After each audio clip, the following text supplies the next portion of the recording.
Dear students, today we will be discussing about a new chapter called magnetism. Magnetism is a chapter about magnets. What is the use of magnet and why magnets are used, about that in detail in this chapter it is explained. So if you go through the book, the beginning only it is given. Over 2000 years ago, ancient Greeks noticed that certain kind of stone attracted the iron. That means it is not that iron, one thing is very clear, iron was found out before that. Before the magnet was identified, before long back iron was identified. That means iron might have been used by the people in those days. Another story tells that the people who take this cow to feed them to the hills, they were wearing gumboots. We call it as gumboots or military boots. You may be knowing that it is stitched by the iron nails. So when they walk around the hill, the stones were attached to the boots. In those days it was a big magic. People were very surprised, saying that the stone is attaching to the gum boot. Then finally people came to know that the nail which is stitched in the gum, in the boot, it was attracted by to which the magnet was attracted. So people came to know, finally people came to know that the iron is getting attracted or magnet is getting attracted to iron. That was the first part. And why it was called magnet? Because it was found in Magnesia in the Asia Minor. Magnesia in the Asia Minor, the stone was named magnetite. First it was named as magnetite. Then later on, when the stone was hanged, it was landing in the position of south and the north. Even that was a magic for them. Why it is standing in the same position? So then finally they came to know that, so Earth has got two magnetic poles. Earth has got two poles, south and north. So stone is also directing in the same direction. Stone is also attracted and getting locked in the same position when it is hanged. Not as when it is kept on the earth, but when it is hanged, it was going to stand in the same direction. That is why they identified there is another property for this particular stone. It is that's why they called it as leading stone. And finally it became lodestone. So that's the history of magnet. But in this, we have to learn the types of magnet. In the magnet there are two types. One is natural, as we all know that, which is available in the earth. Then another one, that stone cannot be used for the purpose, whatever the use we are using today, because it is indefinite shape stone. So that cannot be used. So we made whatever the required shape we prepared from iron, to which we introduced the magnetic property. Then that magnet is used in the field. So that is why the different shape magnets are called artificial magnet, depending upon our use. See, there are many types in that: bar magnet, horseshoe magnet, ring magnet, needle magnet.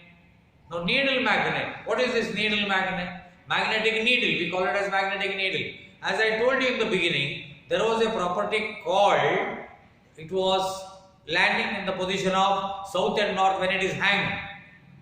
Now this was very, very important in the earlier life. Till we sent the satellite and we found a tool called GPS today, which we are using today. Before that was invented, the only one tool was magnetic needle to identify the position. See, in earth, when you travel, you know there are signs will be there. To BC road this way, would it be this way? Signboards are there. So you can travel. But on the sea, on the space, it's not possible. On the sea, if you go few meters away from the shore, you can't see the earth. Only in all directions you will see only the sea, water. There is no landmark. Then how to travel in that? Only now. Today we are traveling in GPS, but our ancestors, they were using a tool called magnetic needle. By the direction, south and north. Opposite, if you travel, it is east and west. Only in this idea, they used to travel in sea and space.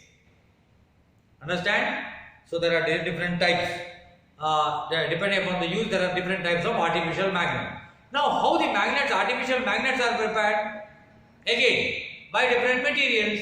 See, again, to go through the textbook, it's called ferromagnetic materials, paramagnetic materials, and diamagnetic materials. Now, what is this ferromagnetic material? By ferrous. Using ferrous, if you prepare an artificial magnet, it is ferromagnetic. If you use aluminium, platinum, magnesia, and chromium, that is called magnetic material. If you use copper, zinc, mercury, gold, and silver, that because the other metal other than ferrous, whatever the material you use, it will be a weak magnet because 100% magnetism cannot be produced in these weak metals. So diamagnetic material like copper, zinc, mercury, and gold, that is diamagnetic. Okay. Now, depending upon the material, there are three varieties of. It is named materials are named. Next comes temporary and permanent magnet. Now, what do you mean by temporary magnet? For a quite certain time. Permanent means it is permanently we are inducing the magnetic property in the metal. The strongest metal we use normally by ferrous. So, there we get permanent magnet. But temporary magnet, this finally we came to know. After electricity was found out by Michael Faraday. Michael Faraday, while playing only, he found electricity because inside a wound coil, copper coil, which was connected to a galvanometer, he moved a magnet inside which, so he found that the needle is moving. That means he found that when a magnet is moved inside a coil, the current is produced. So there the current is formed. Then vice versa, he made it reverse also. Through the magnet he produced current, and from the coil he produced magnet. It's simple, no? When he can produce current through magnet, he can produce through the current, he can make magnet also, no? So that producing by using electrical current, making a magnet is called electromagnet, which is temporary. Only when the current is there, it will be magnetized. When you switch off the current, it will be demagnetized. So that is why it's called temporary magnet. Understand? We'll move forward. Next comes magnetic field. General meaning for field means you know all. But what is this magnetic field? See, physical body of the magnetic material, magnet can be seen. But around that magnet, there is an area where it has got its magnetic field, magnetic power. This you can make out only through an experiment. When you bring a nail towards the magnet, you need not touch that. What happens? It will be attracted. Or keep two magnets together with the same poles. What happens? It won't touch, it will push it back. Without touching only, it will push it back. Because that field which is there beyond the magnet, that only acts. Now that field which is beyond the magnet is called magnetic field. Then what is magnetic flux? See, I have given in the notes. The total number of lines of force passing through the plane perpendicular to the line of force of magnetic field is called magnetic flux. Because, see, I have given a sketch also.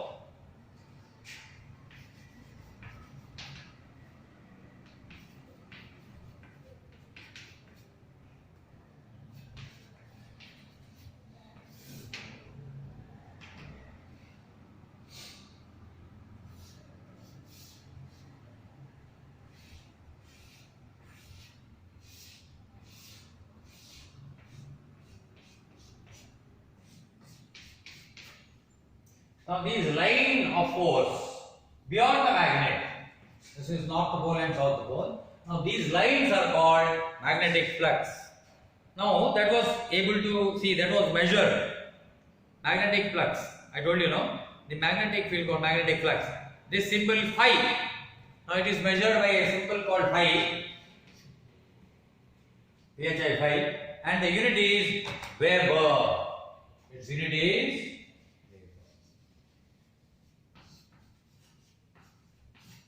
a German scientist, he calculated it. It's called Weber. Then another unit is there, one more unit, smaller than that. It is Maxwell.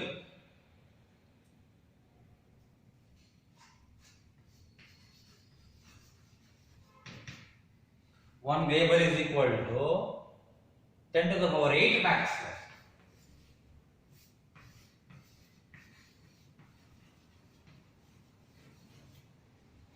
In the book it is very clearly given. You can read that there are two scientists, one German scientist Weber and one more Australian. 1 minute, I will tell you who is he.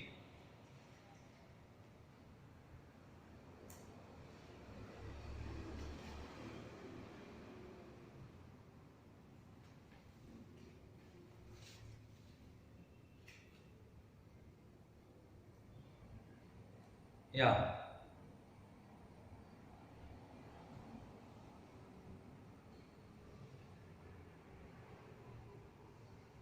Scotland. Maxwell, James Maxwell. His name is James Clerk Maxwell. James Clerk Maxwell. He is from Scotland. He invented this, the unit of flux.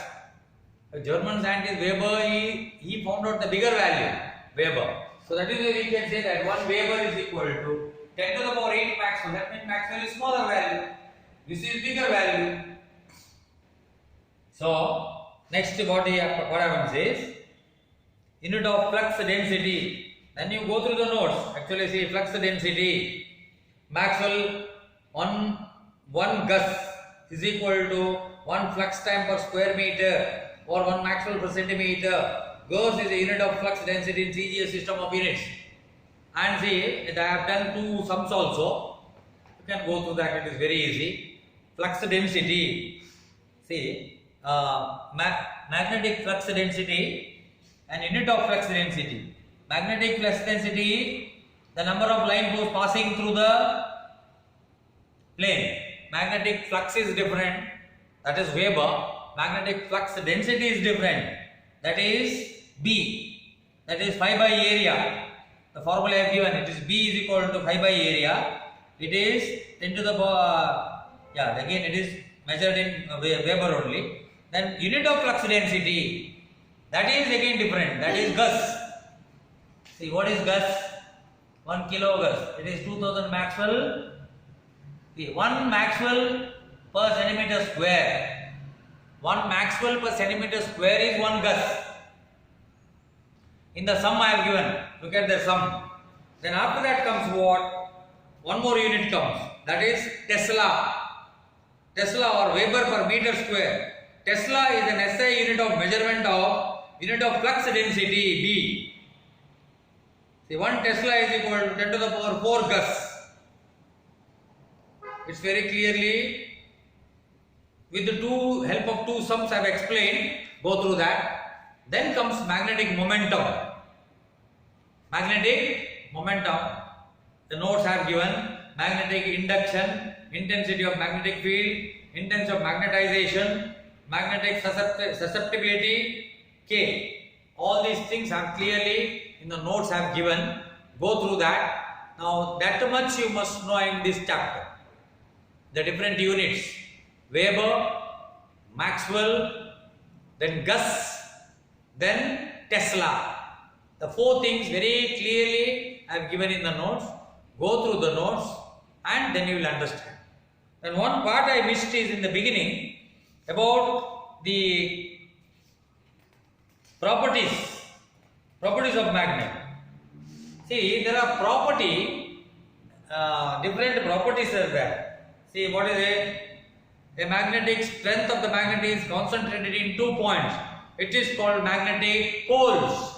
There are 2 poles. Every magnet has got 2 poles. One is south pole, one is north pole. Understand? That is one of the characteristics. Second characteristic, unlike poles attract each other. Unlike poles means north and south will connect. It will attach. North to north repel. That is why we say unlike poles attract each other. Like poles repel each other. Unlike poles attract each other. like poles repel each other. Poles of the magnet align with a geographical pole. What is geographical pole? The earth also has got two poles, north pole, south pole. When you hang a magnet also will stay in that same direction. That is called that is the one of the property of the magnet.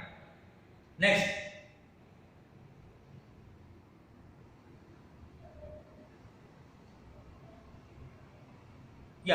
it induces. One magnet is there means from their magnet you can induce magnetic property to another material.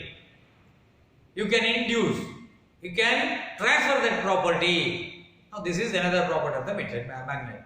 So with this I am going to conclude this chapter. Now this much lot of things are there because only limited things I have explained. Now remaining things that is there in the textbook. Now go through with the textbook. Lot of things more things you can see. Once if you read, that's enough. Because normally MCQ question comes in the book from the book. That is why lot of information has to be carried out. Not only notes part, if you read, that is not enough. That's why you have to go through the book. Still, if you find any doubt, if any doubt comes, please ask me through the WhatsApp. I am ready to explain it once again through the WhatsApp. Thank you very much.